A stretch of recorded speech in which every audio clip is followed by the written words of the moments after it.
Hey everyone, it's Ben Hardy here, and in today's video, we're talking about how you have less negotiating power today than what you had last year, believe it or not. Before we get into this video though, as always, if you want to save time and money the next time you purchase a car, link to my car buying guide in the description down below. And then if you want to see more videos just like this, then I recommend you subscribe because I post content every single day. Let's get into it.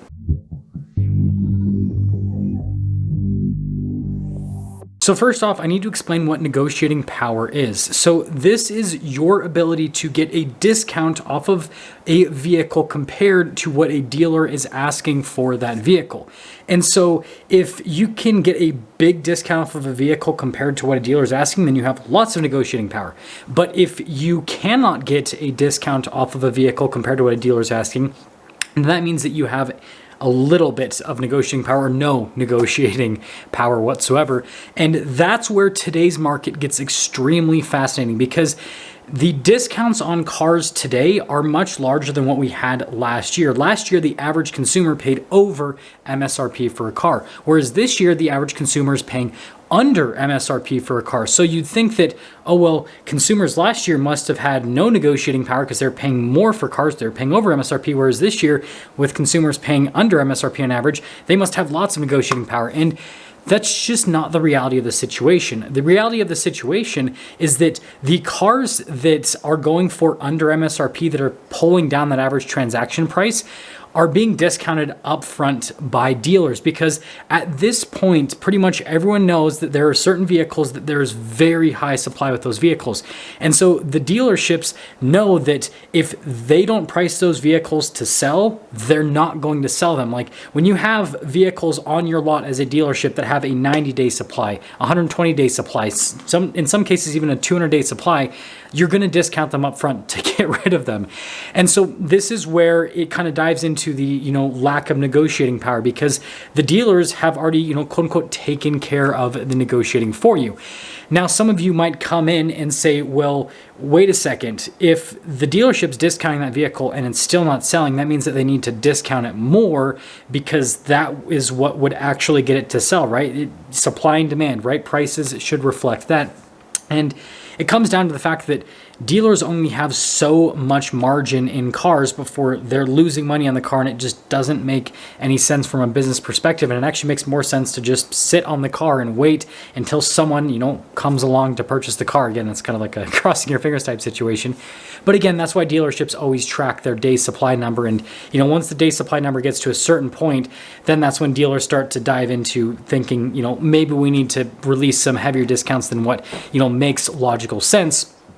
But the point that I'm trying to make here is what I've been seeing happening in the real world is, since these dealers are discounting these cars up front, they're not really willing to go beyond the discounts that they already have on the vehicles. Now, obviously, it's always going to be a case-by-case basis, but this is the general rule. And so again, like I said earlier in the video, what this means is that you as a consumer has less negotiating power.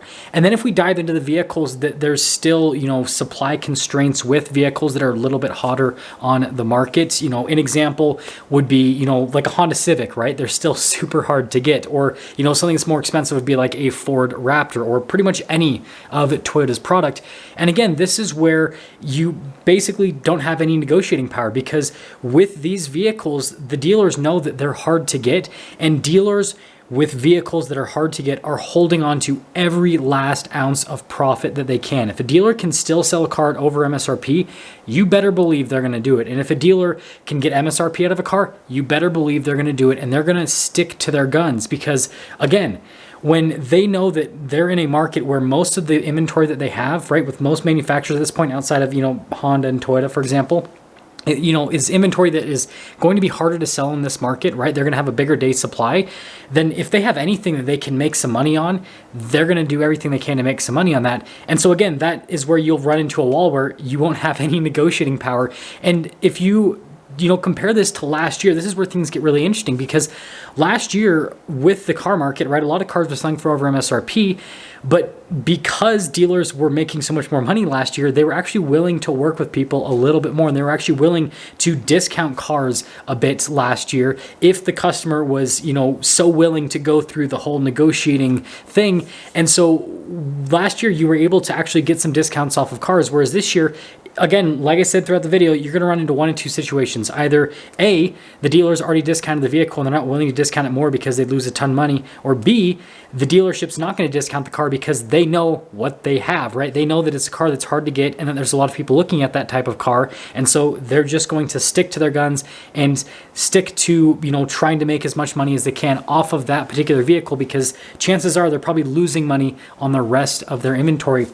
And when it comes to, you know, what's going to happen with this trend long term, I actually foresee this continuing long term. And this is actually what happened when I was working in car sales, right? This is just kind of how the car market worked, is there wasn't actually a lot of back and forth negotiation on cars, because either in this, you know, the brand I sold was Dodge Ram, either we, you know, had discounted the vehicle a massive amount and there was nothing left, or it was a specialty product that we only had one of them and we had 20 people trying to buy it. And it's like, well, it's like there's no negotiating on that. It's like, if you don't want to buy it, then we're going to go to the next person and see if they want to buy it. And so again, for some of you, this might be a little bit of an uncomfortable situation, might be a little bit annoying, but for me, it looks like a more normal car market. So I want you guys to let me know what you think about this situation. Do you think that this is a better car market to be a buyer in, where, you know, things are just basically getting discounted up front, or if a car is hard to get, then it's like, this is the price you pay, this is the price that everyone pays? Is that what you'd rather have, or would you rather have a market where dealers, you know, might have prices higher than what they should be, but if you know what you're doing, then you can get a discount off of that? With that being said, I'll see you.